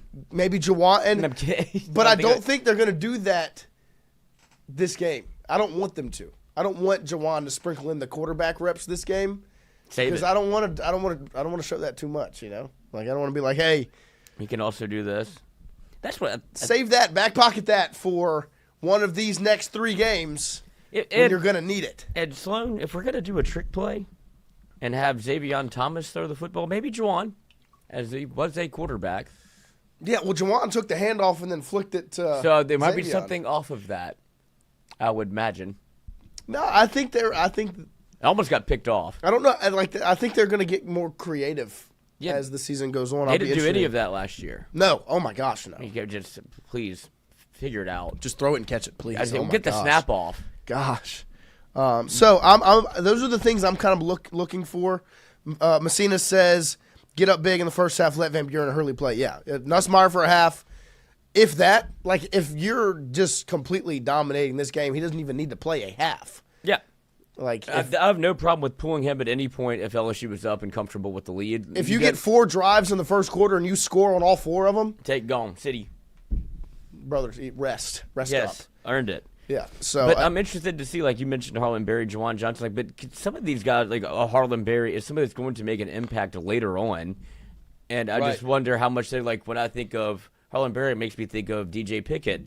And I don't know if that's somebody that they want to have out there for 4 quarters or to play. And I'm not trying to disrespect Louisiana Tech in any way. But if it is one of those kind of like garbage time games, again, he's obviously a freshman, but he's so talented and skilled. I don't know if you want him out there for 4 quarters either. No, I think one of the biggest ones in that room. Now, the reason I brought up Harlan Berry is because I'm excited, to see him get extended time. Caleb Jackson, to me, is the one where give him the reps, get him some momentum. You know, I thought he did really good things against Clemson. Like that Xavion motion handoff in the backfield where Caleb Jackson was the lead block. He took Peter Woods on one-on-one, and it's incredible to see him buy physically. Yes, but to buy into that role. Yes. Like, he knows that he's not necessarily the primary ball carrier. Like, it's clear that it's Caden Durham's job. But to be put into spots like that when he's obviously used to being a star and what he did in high school and he wants carries, but to buy into your role of I'm going to play fullback and be a lead blocker for Xavion, a wide receiver who's taking my carries. Right. No, and he bought in. He took Peter Woods, the number 1 pick in the draft, according to everybody. 101 heads up. Xavion takes it for 15 or whatever. I'm excited to see if they can get him some momentum, get him going. Because even the one handoff he took, when I watched it back last night, it was kind of like they didn't get a full – it was not a clean delivery. And so he kind of took a stutter step, and the D end was able to get through and get him from behind. Pause. And so I want to see if they can get him some momentum, get him comfortable, see if you can get something going with 28, because I do think there's going to be times where 28 needs to be in the game plan, you know, and I think they trust Juwan a lot, and he was RB2, maybe after Xavion. Yeah. But what is Caleb Jackson's role going to be? I think you can maybe see it kind of get expanded Saturday. So that's one of the things I'll be looking for.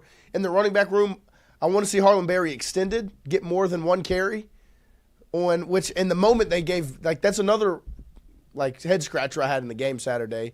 Berry's carry was right after Tyree Adams goes out and Chester's in at left tackle, and then you run Harlan Berry to the left side.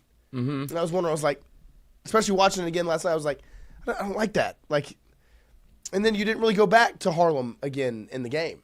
And so yeah. I want to see what it looks like for Harlem to be extended, but then Caleb Jackson to maybe get a little more opportunity and see if he can get some momentum. It'll be interesting to see if that is the way that it pans out, with maybe a like Van Buren in and Caleb Jackson getting like the lion's share of the carries, and you can see that because I'm pretty adamant that that's how if he wants to be like a breakout player or LSU wants to utilize him, I think that's how he has to play. He has to get 15 to 18 touches, and if he's able to do that in the second half, right. I think there'll be some more momentum around Caleb Jackson. But for asking him to do what he did, I thought that was a like stand-up performance from him. But to be able to, when your number's called, do your job. Yes. But there are some things that I think LSU could clean up. You saw things that were close, like close to being good, and I think there was a couple plays that, in the scheme of things, I could have either like have gone for more yards, like the Xavion Thomas run. If he trusts Chris Hilton on that and he's able to keep it instead of cutting up and cuts around, that could be a touchdown. But also, special teams. Yes. Better. No doubt. Oh, my gosh, better, yeah. Because even the plan, the ideas that they had and how they just didn't execute. But you could have pinned Clemson twice, and you saw Brian Kelly talk about it where they did punt on that, where the analytics, he said to go for it. But in that situation, they're like, let's try and pin them deep. And they had the right idea. Yes. They just got this. It was the player, not the play. Yes. Which, as a far cry from what special teams used to be, where they had no idea of, oh, wait, we can actually punt it and get somebody down inside the 5. It was just like, kick it. And you saw Ramos drill one from 53. Yep, and then a cramp. And a cramp. But my favorite thing was new snapper, new holder. Mm-hmm. That was all clean. It was blocked up well. And it's nice that field goal. But like, who holds? Who is the holder? I think it's Chadwick, the punter. Nice. It's better. See, Brian Kelly could do it. He could do the same thing that Dabo does and put his kid back there. But this is a serious program. Yes. And so I thought special teams, like, it could have the been fact better. that it's not a conversation is a fat W. And the hold, a big old win. The hold on the first punt was absurd. He tackled him. They tackled each other. Oh, yeah. That officiating was... I would feel a lot like a South Carolina fan last year if LSU had not won. Oh gosh, I mean just the Barryon Brown play. What was it? Was it 26? Cohen Allaire got called for that hold. Yeah, no. I mean, if LSU loses that game, I'd have been pissed. There's a lot to because point. the Barryon Brown, like, Yeah. do you not see it? Remember Kyron Lacey last year against South Carolina? The one hand, like he falls away. He has it in Right. one hand essentially the entire time. Yep. Doesn't control it to the ground. Well, my favorite part, watching it back last night, was listening to the call, and they had the rules official on, and he was like, "This is a touchdown." Not only is he not out at the one, it's a touchdown. It's like, and I was very surprised multiple times the overturns of the Wesco incomplete, changing it to a catch, and then the Barryon Brown complete, changing it to incomplete. Is the rule not? And I don't want to beat a dead horse, and I don't want to get into this, but is the rule not that it has to be? What's the word? The evidence to overturn something. Mm-hmm. Well, I can't think of the word that it is. What is it? Inconsequential. It's got to be undeniable. Whatever. Like, it's got to be so obvious that it to be overturned. And I don't know how you can look at that Wesco play and say this is so obvious it's a catch and not incomplete. Or the Barryon Brown touchdown. This is so obvious that it's incomplete and not complete. Undisputed. Thank you. Undisputed. Brian Yeah. Rogers. Neither of those were undisputed. Indisputable. Neither of those were indisputable evidence. Neither of them. And they both got overturned. And that's my thing is like, is that not the rule? Like, it's got to be indisputable. The call on the field was upheld. On which one? Oh, that's what it should have been. Yes. I know. It wasn't confirmed. It just stands. It's just upheld. So the call stands. That's it. What we said we did. What we said was right. We watched it in the moment. Don't overdo it, and it wasn't indisputable at all. But yeah, that's just one of the takeaways from the weekend because South Carolina had the same thing happen to them with the Nicholas Harbor catch that was in the end zone. He goes down to the ground, and they said he never had possession. Whatever. I'm just interested to see how this plays out throughout the year as it's being officiated a little bit differently than it's been in the past, and you're starting to see some of this stuff where, I mean, they control the game. Yes. Of course, yeah. I mean, and LSU could very easily have lost that game, and you could have things that you could look at and go, this thing was a mess. Right. To me, if the rule's indisputable, it's got to be indisputable. And neither of those that got overturned were indisputable. If you go watch the Wesco replay, you can't see the ball. Woodland and Wesco are like this. Mm-hmm. And the ball's in there somewhere. You don't even know who has it. Catch. So you know what you should do? Just, hey, call stands. It was incomplete. Just leave it. Catch, overturn. Even if you would have just made it stand and not made it a touchdown on the Barryon Brown play, you called it a catch at the one, leave it there. Just leave it there. So, Matt Guerrero, someone didn't know the rule. After the ball crosses the goal line, nothing else that follows should have mattered. Simple as that, point blank, period. We appreciate you guys this morning hanging out with us in the chat as LSU gets ready for La Tech this Saturday, the first Saturday night in Death Valley. Don't forget our guy, Tiger Tuba Kent, will be in Death Valley for the first time, part of the Golden Band from Tiger Land. We appreciate you guys. We're going to get into some of our games here that we close out the show with. We're going to do a little bit of athletic connection. We're going to connect athletically with all of you guys. See if we can just continue to just clean up on athletic connections. And as of late, the Daily Dozen trivia. David, you got to give credit where credit's due, and that's to the chat. And that's to the chat. The chat has kept us alive many, many times. Many times. It's like having a lifeline. As we close out this morning. We appreciate you guys. Shout out to Jacques Doucet joining us this morning. And let's see what we've got. Beckers, Diggins. Now you have to help me Bottom out. left. We got indisputable. Mm-hmm.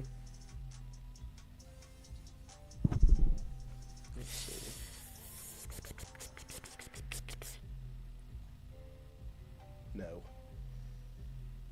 I don't know. All right. Undo. Erase them.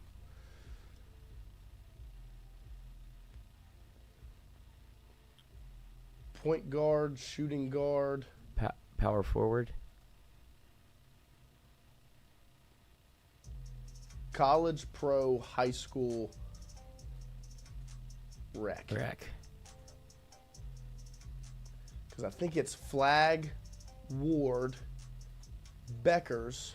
First overall picks. Yep, and we need one more number 1 pick. I don't know. Do we know the baseball number 1 pick? Schaefer. Okay, Brian Burgess says point, power, shooting, small. Yeah. We had that one. Yeah. So now we have the names. I don't know what Cintron is. Oh, Ward was the number 1 pick. Yep. Flag was the number Flag 1 was number pick. Beckers was number 1 pick. We had those 3. Yes. We need one more number 1 pick. I don't know. I'm not going to look it up. Schaefer, Brian Burgess says. And then that's it. There we go. Yeah. Where's Cintron? McBride. Diggins. Notre Dame alumni. I knew Skylar Diggins. There we go. All right. Shout out to the chat helping us get through that one. It was an odd one. That one was, it caught us off guard a little bit, but we still made it happen. 4 for 4. Connecting athletically. There's nothing worse than the vibration of the cars coming around the track. Whenever you don't get one right, I don't know where I am now. Oh, that really messed me up. Really thrown off. Let's see. Speaking of thrown off. See what we can do here. Oh, yeah, throw a mashed up face on the... Oh, gosh. That's not too bad. It's not, I guess not. It's the girl from... This is only you. You're all alone. The girl from, what is it, not Knocked Up. What's the other one with Seth Rogen and a blonde chick? Nice. A blonde woman, female. Sorry. A blonde broad. A blonde lady. The Zach and Miri one. What's her name? What's her name? That's who the face is. Elizabeth Banks, Brian Burgess, you dirty dog. Shout out. And then the hair. There's a few. Like the first thing I thought was Jordan Palmer. It can't be him. But I don't think that it's him. The guy from Punisher. Yeah. He's the big brother in The Bear. Oh, yeah. He's Carmi's big brother. What's his name? He's got an odd name. John. But we know who this is. We just don't know his name. John Bernthal. Barbara Babcock. Who's that? Let's go. Boom. Easy. He's a good actor. Yeah. No, he's very good. I always see him in the meme, the GIF, him at the dinner table. No, yes. That's how I feel a lot when I watch LSU football. Has been the week 1 starting quarterback. He was also the week 1 starting quarterback for the Chargers before he got his lung punctured by the team athletic trainer, and Justin Herbert then wins the job. That may have been on purpose. You know what? I'll make the decision for the coach. I mean, I guess it worked out for the Chargers. Drafted 10th overall. Current Knicks player. I believe this is Mikal Bridges. Because he's currently a Knick, and he was drafted around that time. 4th longest active playoff draw in the MLB belongs to this franchise's most recent postseason appearance. Because of them winning. So, won the World Series. It might be the Cubs. Or the Royals. The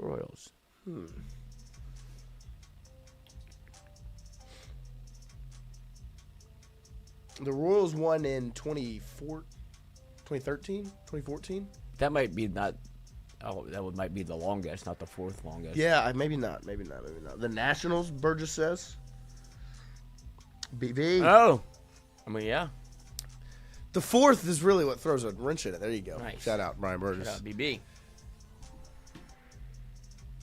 Oh, I don't know any of this stuff. The European Union. BP, come on, brother. Yeah, this is not for me. This is Not not. forget. This is not Tingle and Co. Yeah, no. I burned through my 3. I didn't have an answer for any of them.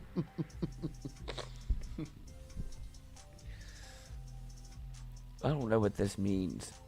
What's a political union? The European Union. European Union. EU. EU, BB. More like Plus. PU, because you stank, brother. Brian Burgess, I know this one. It's Germany. Ew. Grocery products. Sliced bread. Oh, I love a sliced bread. Brad. That's what it says. Sliced Brad. Don't eat him. Helps build strong bodies 8 ways and helps build strong bodies 12 ways.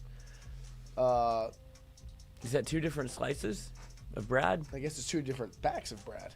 you You can get the 8, you can get the 8 pack of Brad, then you can get the 12 pack of bread. 12 slices Wonder Brad. Oh.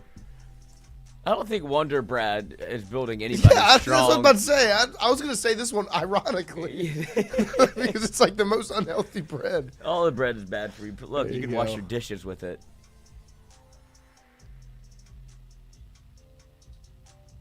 Oh, he's the one with the. He's straight to jail. Jail. Oh, undercooked, overcooked. Jail. His name. I don't He's know it. hilarious. 5 minutes early, jail. 5 minutes late, straight to jail. Straight to jail. Straight to jail. Straight to jail. Chicken, undercooked, I know. overcooked? I'm gonna think of his name. I don't even want to look at the chat. I have to think of his name because I'm gonna get upset when I don't. When they say it and I'm upset about it. Wiener Schnitzel. I can't think of his name. Gosh, dog it. Fred Armisen. Yeah. Dang it. Billy Young, he gets the joke. Jail. It's outstanding. Armisen is out. Is Fred awesome. Astaire, right? This is awesome. Let's see. Sam Jones played football star and Defender of Earth. This cult classic 1980s Space opera. How about that? Superhero film. Oh, is this not Why are you standing up? It's when they do cocaine and Of course. It's at the stuffed little teddy bear. And they meet the guy with the blonde hair. He's the old actor. Flash Gordon. Is that what this is? Brian Burgess. Yeah, hell yeah. See, I know stuff. You do. Of course you. Of course. It's just I got there a different way. Yeah. Took quite the route here. You try to kiss? I did try to kiss Billy. He did not want to. Music. Evanescence. This is this. You know how it goes? Come on, sing it to me. I don't know how to do. You know the tone and tenor in which it is. I do. God, I just saw this too. Wake me up. Wake me up, because it's on. Yeah. What's the HBO show where he learns how to fly a plane? And then they have, Nathan, or not Nathan for you. This one's the the project or whatever. But he had to audition. pay. He had to pay for this song, and it was like Yes. one of the most expensive parts of the It's a show. great song.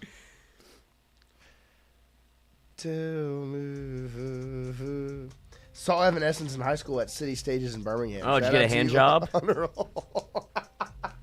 Did you kiss under the bleachers? Clever.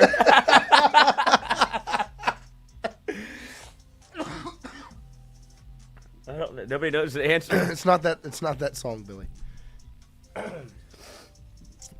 I know. I mean, we I just know sang the the song. song. Is it "Wake Me Up"? Maybe. I feel like it was like one word. Don't wake me up. No, that one is. Wake me up. Ah. We got it wrong. Yep. My Immortal. My Immortal. We should have just waited. Yeah, that's It's our okay. fault. We do it every We time. knew everything. We did. We're all There over we it. go. That counts as we're still perfect. Thank you, Johnny L. On a I have roll. no idea what this is. Oh, OTPHA. One true powerful holy Jesus. Everybody knows that. OTPHJ is one of the funniest things. I've told you about this, right? Yes, you have. Where Tell the story. Well, I was coaching the Powder Puff team in high school, and I convinced them that an OTPHJ was one true, powerful, holy Jesus.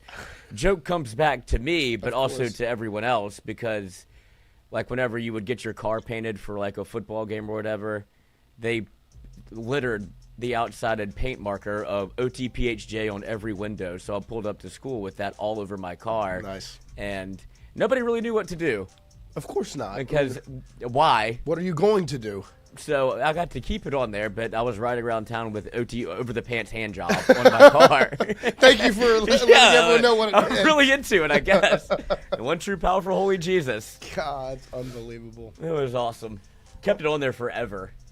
Yeah, of course you did. It's the funniest thing to roll up to school when they can't say anything. Well, right. They thought they were going to get you. Right. They did. At some point, then they would go peruse my car. What are they called? The warden? What's his name? The SRO, SRI, STD. Whatever. The officer. Yes. And I got away with it, too. I'm sure you did. But appreciate you guys hanging out with us here on this Wednesday morning as we're in the middle of football season. It's awesome. It is. NFL football back tomorrow. Oh, yeah, we didn't even talk about it. Saints play when? Sunday. Spray painted the end zones gold. Did you see that? They're wearing gold. And then, yeah. Plus 6.5 in the Superdome. Against Arizona? So I took it. I took the points. I took the cheese. Did you really? I did. I parlayed it with a couple of other home dogs. Week 1, I like a home dog. I got, you know, I mean? I'm the idiot. Uh-huh. I would take the under in that game, right? But then I also said the same thing about Bill Belichick. It was like him against the college defense. Right. Why would he not be able to do this against an 18-year-old boy? But I remember the game's passed him by. I believe he didn't care. No. They sucked. He's like it got worse and worse and worse. What's her face? Yeah, she was on the field. Yeah. And she's pregnant? What? And that's what I've heard. Oh gosh. Might just be internet. Yeah. But no, it's a weird operation going on over there. And there's nothing you can do because he's Bill Belichick. Right. It's a weird operation. Very weird. Like, I don't know. But yeah, I took some home dogs. Pause. OTPHJ. OTPHJ. For the NFL this weekend. Let me see if I can pull it up. Because, I don't know. I think Spencer Rattler won his preseason game his rookie year against the Cardinals. And I just don't know how good the Cardinals are. Right. And plus 6.5 feels like a lot. Let's see. I did it with the Saints defense. The Chargers versus the Chiefs. Chargers were catching 3 at home. You took that? Yeah. I hate betting the NFL. I just don't know. And then Jets plus 3 against the Steelers. Justin Fields knows all the trade secrets. Yeah. And Aaron Rodgers knows all the trade secrets against the Jets. Yeah, but I just I'm excited. Guy? I'm excited for the Aaron Glenn era for the Jets. I think they made a good hire. I'm excited for the Aaron Rodgers era in Pittsburgh. And then I always do a Louisiana bet, Louisiana parlay. LSU and Bengals win, Commanders win, Saints win. Jaden, Joe, Nola. Or I actually took Saints with the points, not money line. Just because I just. Oh God. Plus 6.5. The only way. What were you gonna say? I mean, that would be the only way I watch it. If I That's part of the reason why I have to get invested. I do fantasy football as well. Yeah. Did a draft last night. Feel good about my team. The one I drafted last night. Let me pull it up. I feel like the first draft I did. I forgot it was draft day, so I got auto picked the first handful of picks. Oh, so you don't care. Wasn't happy with that one. This one I actually drafted the whole team. I went wide receivers. I got Justin and BTJ, so I got Jets and BTJ, and Devontae Adams. Then I went Tyler Warren, not TJ Warren. Tyler Warren for the Colts as my tight end. Might throw a couple touchdowns. Kyler Murray, Kenneth Walker, James Cook. Eagles defense, of course, Harrison Butker as my kicker. And then Emeka Egbuka for the Buccaneers on my bench. Marvin Mims, the Commanders running back that got Brian Robinson traded, Krosky Merritt. R.J. Harvey, who I think is going to take over for J.K. Dobbins with with Denver, so I felt good about my team. Oh, Hunter Hall. ULM plus 37.5. Welcome to hell, Forgot brother. what LSU was favored by. What else did I sprinkle on? Let me see. I called a sprinkle because it's very small units. Yeah. Suck my unit. LSU minus 37.5. Oh. Take care of business. And ULM. And tie that with under 51.5, huh? Uh-huh. Do it every time. Dominate them. Let's see, what else do I have? I took South Florida plus 17.5, of course. And SMU money line over Baylor. Then I've got a future put in. I've got a Nussmeier Heisman and a Burrow MVP tied Me too. together.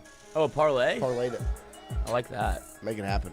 Just if it's destiny. So appreciate you guys this morning. Maybe we'll do a betting segment on Friday, something like that. We will have, I believe, currently in the works, should have Rohan Davey in studio Friday morning. Dropped a little nugget, a little preview, a little news for you guys, a little post-game show that we'll have on Saturday, and then another show on a Sunday, and then watch party, some special guests, some friends, some LSU legends that we'll be working with.